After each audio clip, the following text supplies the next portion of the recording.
فإن كن نساء فوق اثنتين فلهن ثلث ما ترك وإن كانت واحدة فلها النصف ولأبويه لكل واحد منهما السدس مما ترك إن كان له ولد فإن لم يكن له ولد وورث أبواه فلأمه الثلث فإن كان له إخوة فلأمه السدس من بعد وصية يوصي بها أو دين۔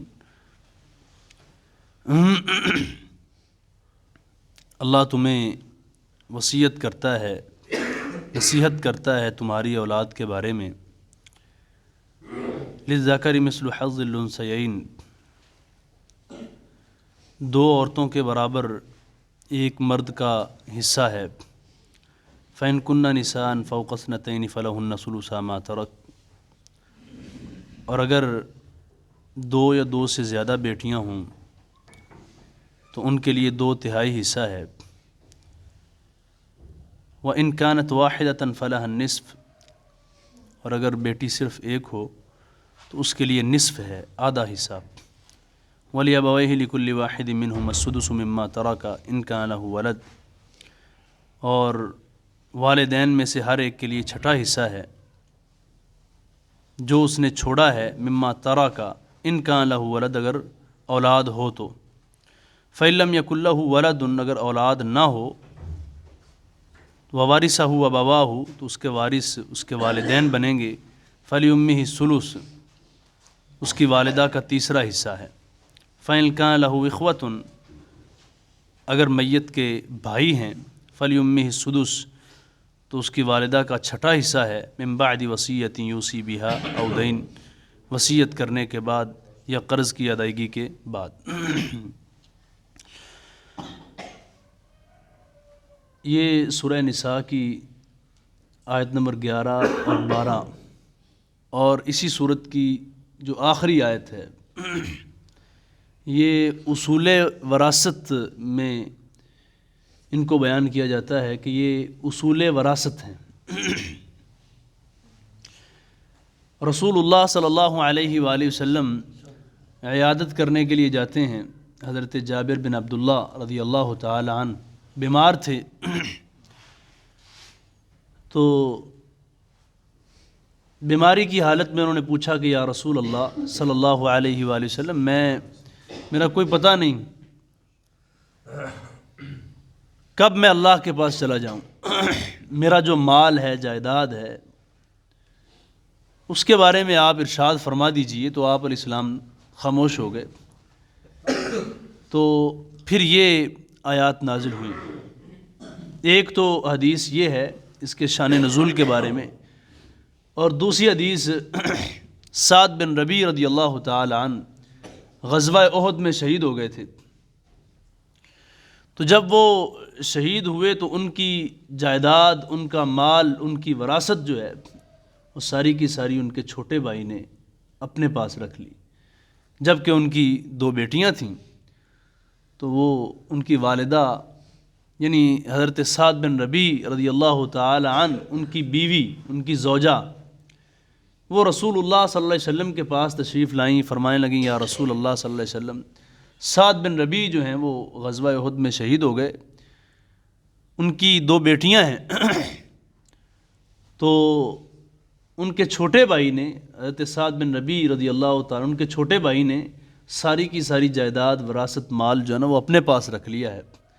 تو آپ فرمائیے کہ ہمارے لیے کیا حکم ہے؟ تو آپ علیہ السلام خاموش ہو گئے۔ پھر یہ 2 آیات نازل ہوئیں۔ اس میں ایک بات واضح کر دوں کہ میں آیت کا جو ظاہر ہے اس کو میں بیان کروں گا۔ میں کوئی وراثت میں کوئی بہت زیادہ ایکسپرٹ نہیں ہوں، وراثت کے بارے میں بہت کم لوگ ہیں جاننے والے، صحابہ میں سے بھی چند لوگ تھے جو وراثت کو جانتے تھے۔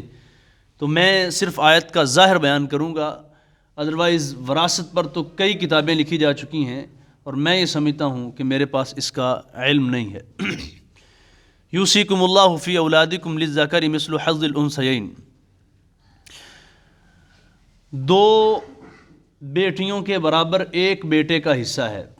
یعنی آپ یوں سمجھ لیجئے کہ اگر ایک بیٹا ہو اور ایک بیٹی ہو تو کل مال کے ہم 3 حصے کریں گے، 2 حصے جو ہیں وہ بیٹے کے ہوں گے اور 1 حصہ جو ہے وہ بیٹی کا ہوگا، للذکر مثل حظ الانثیین۔ یہاں پر ایک سوال یہ بھی آتا ہے ان لوگوں کی طرف سے جو سیکولر ہیں کہ دیکھیں جو برابری ہے، مساوات ہے یا حقوق نسواں ہیں، اس کو تو یہاں آپ نے ختم کر دیا ہے۔ آپ جو ہے نا وہ بیٹے کو، مرد کو 2 حصے دے رہے ہیں اور عورت کو یا لڑکی کو، بیٹی کو آپ 1 حصہ دے رہے ہیں۔ تو اس کا جواب یہ ہے کہ جو ظاہری طور پہ ایک جواب ہے وہ یہی ہے کہ زیادہ جو ذمہ داری ہے معاشی اعتبار سے، نان و نفقہ کے اعتبار سے، خرچے کے اعتبار سے، کمانے کے اعتبار سے، وہ مرد کی ہی ذمہ داری ہوتی ہے۔ تو اس وجہ سے مرد کے لیے 2 حصے رکھے گئے اور عورت کے لیے 1 حصہ رکھا گیا۔ آگے فرمایا فَإِن كُنَّ نِسَاءً فَوْقَ اثْنَتَيْنِ فَلَهُنَّ ثُلُثَا مَا تَرَكَ۔ اگر 2 یا 2 سے زیادہ بیٹیاں ہوں، بیٹا نہ ہو، 2 یا 2 سے زیادہ بیٹیاں ہوں تو پھر ان کو کتنا حصہ ملے گا؟ تو فرمایا ثلثا ما ترک، ٹوٹل مال کے ہم 3 حصے کریں گے اور 3 حصوں میں سے 2 حصے بیٹیوں کو ملیں گے، ایک کو 1 حصہ اور دوسری کو دوسرا، باقی 1 حصہ رہ جائے گا۔ الحمدللہ۔ تو وہ جو باقی اگر جو فوت ہوا ہے اس کے والدین ہیں یا اس کے بھائی ہیں، وہ تیسرا حصہ ان میں تقسیم ہوگا۔ تو بیٹیوں کا 2 بیٹیاں ہوں یا 2 سے زیادہ ہوں، ان کا حصہ 2 ثلث ہے، یعنی ٹوٹل مال کے ہم 3 حصے کریں گے، 3 حصوں میں سے 2 حصے بیٹیوں میں تقسیم ہوں گے اور تیسرا حصہ جو ہے وہ بھائی ہیں یا والدین ہیں یا ان کی آگے فرمایا وَإِن كَانَتْ وَاحِدَةً فَلَهَا النِّصْفُ، بیٹیاں 2 یا 2 سے زیادہ ہوں تو وہ آپ نے سن لیا، اگر بیٹی 1 ہی ہو تو جو کل مال ہے، کل جائیداد ہے، کل وراثت ہے، اس کا آدھا حصہ بیٹی کو ملے گا۔ جو کل مال ہے، کل جائیداد ہے، کل وراثت ہے، اس کا آدھا حصہ فَلَهَا النِّصْفُ، نصف اس کا آدھا حصہ بیٹی کو ملے گا۔ وَلِأَبَوَيْهِ لِكُلِّ وَاحِدٍ مِّنْهُمَا السُّدُسُ مِمَّا تَرَكَ إِن كَانَ لَهُ وَلَدٌ، اگر اولاد ہے، جو شخص فوت ہوا ہے اس کی اولاد ہے تو والدین کو 6واں حصہ ملے گا، ہر ایک کو، ماں باپ کو 6واں حصہ ملے گا جو اس نے وراثت چھوڑی ہے، مال چھوڑا ہے، جائیداد چھوڑی ہے، جو اس کا کل کا 6واں حصہ ملے گا اگر اولاد ہو تو۔ آگے فرمایا اگر اولاد نہ ہو فَإِن لَّمْ يَكُن لَّهُ وَلَدٌ وَوَرِثَهُ أَبَوَاهُ فَلِأُمِّهِ الثُّلُثُ، اگر اولاد نہیں ہے تو پھر اس کی وراثت کے حقدار یا اس کی جو وراثت ہے وہ ماں باپ کو ملے گی، اس میں 3 حصے ہوں گے اس کی وراثت کے، 1 حصہ جو ہے وہ والدہ کو ملے گا اور 2 حصے جو ہیں وہ والد کو ملیں گے۔ فَلِأُمِّهِ الثُّلُثُ، یعنی 1 حصہ ماں کا ہے اور 2 حصے باپ کے ہیں۔ فَإِن كَانَ لَهُ إِخْوَةٌ فَلِأُمِّهِ السُّدُسُ مِن بَعْدِ وَصِيَّةٍ يُوصَىٰ بِهَا أَوْ دَيْنٍ۔ آگے فرمایا کہ اگر جو شخص فوت ہوا ہے اس کے بھائی ہیں، فَإِن كَانَ لَهُ إِخْوَةٌ فَلِأُمِّهِ السُّدُسُ، اگر اس کے بھائی ہیں تو اس کی جو والدہ ہے پھر اس کو 6واں حصہ ملے گا، اور پھر جو اس کا والد ہے اس کا ڈبل ہو جائے گا۔ تو یہ مختصراً اس آیت میں، اس سے اگلی آیت میں جو عورت ہے جب وہ فوت ہوتی ہے تو اس کا جو مال ہے، اس کی جو جائیداد ہے، اس کی تقسیم کیسے ہوگی، وہ اس سے اگلی آیت میں ہے، اس کو ہم انشاءاللہ کل بیان کریں گے۔ آباؤکم وابناؤکم لا تدرون ایہم اقرب لکم نفعا، یہاں پہ ایک اصول کی بات یاد رکھیے، اصول یہ ہے کہ غلام آزاد کا وارث نہیں بن سکتا اور آزاد غلام کا وارث نہیں بن سکتا، یہ ایک اس سے جو بڑا اصول ہے وہ یہ ہے کہ لا یرث المسلم الکافر ولا الکافر المسلمہ، کہ مسلمان کافر کا اور کافر مسلمان کا یہ وارث نہیں بن سکتا۔ اب اس کی تقسیم ہم نے خود نہیں کرنی، اس کی تقسیم جو ہے، جو حقیقتاً غیر مسلم ہے، جو کافر ہے، اسی کو کافر رہنے دینا ہے، ہم نے اپنی طرف سے فتویٰ لگا کے کسی کو کافر نہیں کرنا۔ دیکھیں ایک چیز تو آپ نوٹ فرما لیجئے کہ جو قادیانی ہے، جو مرزئی ہو گیا ہے، قادیانیت کو جس نے قبول کر لیا وہ کافر ہے، وہ آپ کی وراثت کا حقدار نہیں، آپ اس کی وراثت کے حقدار نہیں ہیں۔ اسی طرح جو اہل کتاب ہیں، میں اہل کتاب کو کافر کہتا ہوں، اور آپ کو بھی کہنا چاہیے، سب کہتے ہیں، کیوں؟ اس لیے کہتے ہیں کہ انہوں نے ہمارے پیارے نبی محمد الرسول اللہ صلی اللہ علیہ وسلم کو نبی تسلیم نہیں کیا، اور جس نے ہمارے پیارے نبی کو نبی تسلیم نہیں کیا وہ کافر ہے، وہ یہودی ہو یا عیسائی ہو یا کوئی بھی ہو، جس نے ہمارے پیارے نبی صلی اللہ علیہ وآلہ وسلم کو آخری نبی تسلیم نہیں کیا تو وہ کافر ہے۔ تو اہل کتاب میں سے نہ تو وہ مسلمان کا وارث ہو سکتا ہے، نہ مسلمان اس کا وارث، یعنی سیدھا سیدھا جو سمپل سا اصول ہے کہ مسلمان کافر کا اور کافر مسلمان کا وارث نہیں ہو سکتا۔ اللہ فرماتے ہیں کہ جو وراثت آپ نے تقسیم کرنی ہے، اس میں دو چیزوں کا خیال کرنا ہے۔ سب سے پہلی بات یہ ہے کہ قرض کی ادائیگی ہونی چاہیے۔ قرض آپ نے پہلے اس کا ادا کرنا ہے، اور قرض کے بعد پھر وصیت ہے۔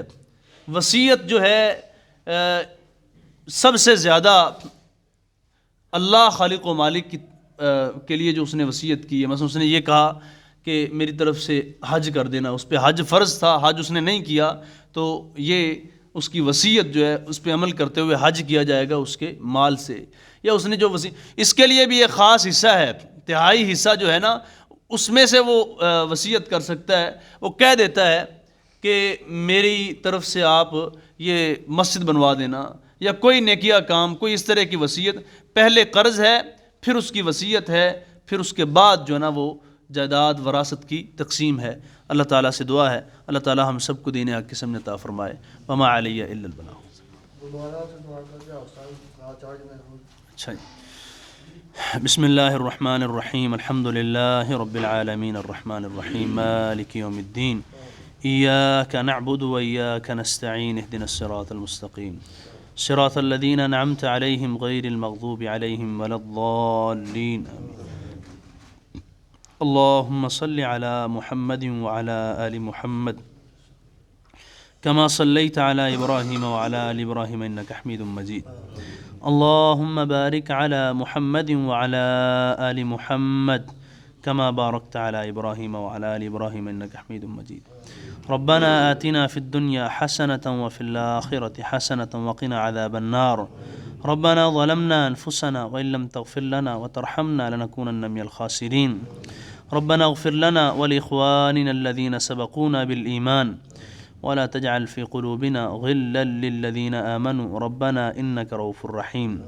يا قاضي الحاجات اقض حاجاتنا وحاجات المسلمين، ويا شافع الأمراض اشف مرضانا ومرضى المسلمين. اللهم اشف سقيمنا، أذهب الباس رب الناس، واشف أنت الشافي لا شفاء إلا شفاؤك شفاء لا يغادر سقما. اللهم اشف كل مريض. اللهم اشف عبدك محمد سليم شفاء كاملا عاجلا غير آجل لا يغادر سقما. اللهم أجرنا من النار. اللهم أجرنا من النار. اللهم أجرنا من النار. اللهم إنا نسألك الجنة الفردوس. اللهم إنا نسألك الجنة الفردوس. اللهم إنا نسألك الجنة الفردوس. اللهم وفقنا لما تحب وترضى. اللهم وفقنا لما تحب وترضى. اللهم إنك عفو كريم تحب العفو فاعف عنا. سبحان ربك رب العزة عما يصفون، وسلام على المرسلين، والحمد لله رب العالمين.